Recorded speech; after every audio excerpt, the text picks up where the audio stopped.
किसी ने क्या खूब ही कहा है, सफ़र में मुश्किलें आए तो हिम्मत और बढ़ती है। सफ़र में मुश्किलें आए तो हिम्मत और बढ़ती है।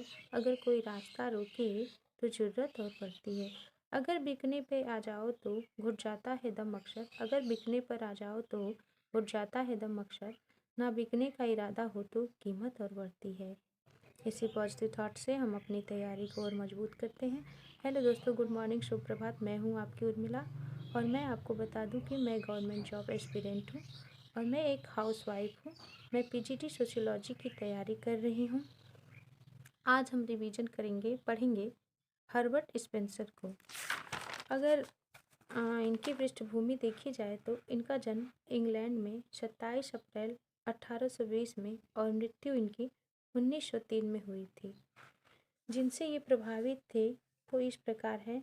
इनके ऊपर सबसे ज़्यादा प्रभाव रेवरेंड थॉमस का था, जो कि स्पेंसर के चाचा भी थे।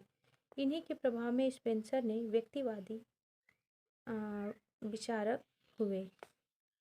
हाजकिन का प्रभाव भी इन पे था, जिन्होंने हस्तक्षेप का सिद्धांत दिया था।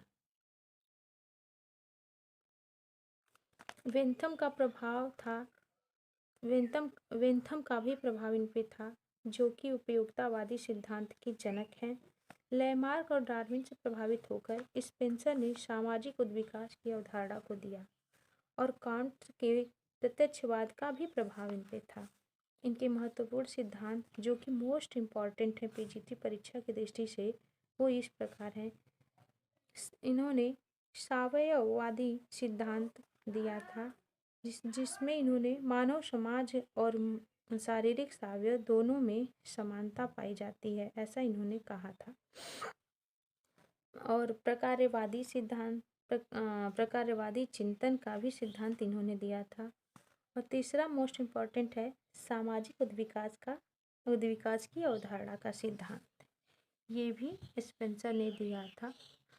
स्पेंसर का जो साम्यवादी दृष्टिकोण है, इसमें इन्होंने मानव शरीर से समाज की तुलना की थी और सामाजिक सावयव की बात की थी। मानव समाज और शारीरिक सावयव दोनों में समरूपता पाई जाती है, ऐसा स्पेंसर ने कहा था।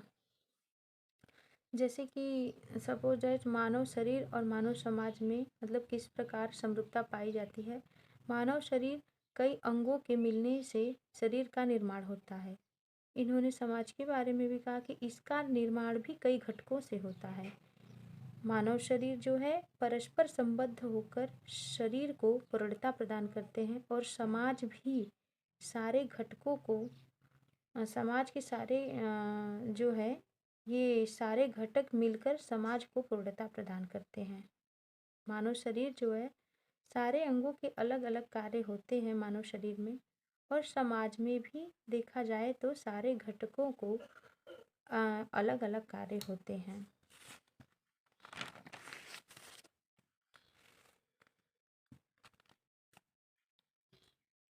और जो इनका दूसरा सिद्धांत है प्रकारवाद वाला, उसको भी हम पढ़ते हैं, उसके बारे में भी कुछ जानते हैं, हालांकि आप लोग जानते ही होंगे। इस शब्द का जो है प्रकारवाद शब्द का सर्वप्रथम प्रयोग हर्बर्ट स्पेंसर ने समाजशास्त्री चिंतन में किया था। इसका उल्लेख लेकिन इसे अवधारणा के रूप में विकसित करने का श्रेय इमानुएल दुर्खिम को जाता है। प्रकारवाद को अवधारणा के रूप में व्यवस्थित करने का जो श्रेय है वो इमानुएल दुर्खिम को जाता है। स्पेंसर ने कहा था कि समाज सावयव की तरह है, जिस प्रकार से सावयव यानी शारीरिक तंत्र कार्य करता है, वैसे ही सामाजिक सावयव भी अर्थात समाज के निर्माणक घटक परस्पर निर्भरता के कारण समाज की एकता को बनाए रखते हैं। सामाजिक उद्विकास के बारे में देखा जाए तो इनके विचार थे, जो कि सामाजिक उद्विकास हर्बर्ट स्पेंसर का मोस्ट इम्पॉर्टेंट है, इसे जरूर ध्यान दीजिएगा। जो है उद्विकास को विकसित करने का श्रेय हर्बर्ट स्पेंसर को जाता है। यद्यपि जीव विज्ञान में उद्विकास संबंधित चिंतन जो है जैविकीय विकासवाद के रूप में लैमार्क 1770 और डार्विन 1859 प्राणी शास्त्री थे। डार्विन जो है प्राणी शास्त्र समाजशास्त्र में इसे लाने का श्रेय स्पेंसर को ही जाता है। डार्विन की पुस्तक जो थी इनकी मोस्ट इम्पॉर्टेंट पुस्तक डार्विन की है the distance of man, the origin of species, Darwin की पुस्तक थी। स्पेंसर उद्विकास की अवधारणा को समझाने के लिए भौतिक विज्ञान के 3 नियमों का सहारा लेते हैं। पहला जो था उनका था द्रव्य की अविनाशिता का नियम, और दूसरा पदार्थ की गति का नियम, और तीसरा जो था पदार्थ की स्थिरता का नियम। स्पेंसर सामाजिक विकास की जो विशेषताएं हैं वो इस प्रकार हैं। इन्होंने बताया कि समाज जो है सरलता, इसका विकास सरलता से जटिलता के क्रम में होगा। यह भी चरणों की पुनरावृत्ति नहीं होगी। यहाँ भी चरणों की पुनरावृत्ति नहीं होगी। हर चरण पहले चरण से नए रूप में होगा। इसमें भी गुणात्मक परिवर्तन होंगे। इसमें परिणाम अच्छे समाज का विकास, नकारात्मक यानी बुरे समाज का विकास है।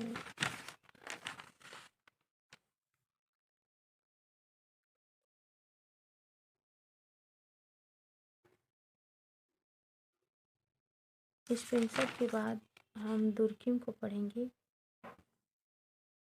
और सॉरी दोस्तों, मैं अपनी पूरी दिनचर्या तो आपको दिखा नहीं पाती, बहुत ही व्यस्तता होती है, लेकिन कोशिश करूँगी कि मैं अपनी पूरी दिनचर्या कभी आपको दिखाऊं और मैं कैसे किस प्रकार पढ़ने के लिए समय निकालती हूँ, क्योंकि मैं एक हाउसवाइफ हूँ। इसमें सभी लोग, माता पिता, बच्चे, हस्बैंड, सबका काम करना होता है। उसके बाद फिर अपनी पढ़ाई को समय देना और अपने सपने को पूरा करना, ये बहुत ही बड़ी बात है। मेरा सारे गृहिणियों से अनुरोध है कि सब कुछ करते हुए अपने लिए भी टाइम ज़रूर निकालें। हमें सारे कामों के लिए टाइम मिलता है, खाने के लिए, पढ़ने के लिए, नहाने के लिए, सोने के लिए, बाकी के सारे काम करते हैं। 1-2 काम कम करके हम अपने सपने को पूरा करने में अगर लगा दें अपनी मेहनत, तो बहुत ही अच्छी बात होगी। बहुत से हाउसवाइफ ने किया भी है, आप भी कर सकती हैं। प्लीज़ आप ज़रूर अपने लिए टाइम निकालें। अपनी पढ़ाई को कम से कम 2 घंटे तो ज़रूर, हर रोज़ 2 घंटे दें। यही 2 घंटे आपके लिए एक दिन सफलता की सीढ़ी बन जाएंगे। आज के लिए इतना ही, मिलते हैं अगले वीडियो ब्लॉग में। तब तक के लिए आप हमारी वीडियो को सब्सक्राइब और शेयर, लाइक ज़रूर करें। और वीडियो देखने के लिए थैंक यू सो मच।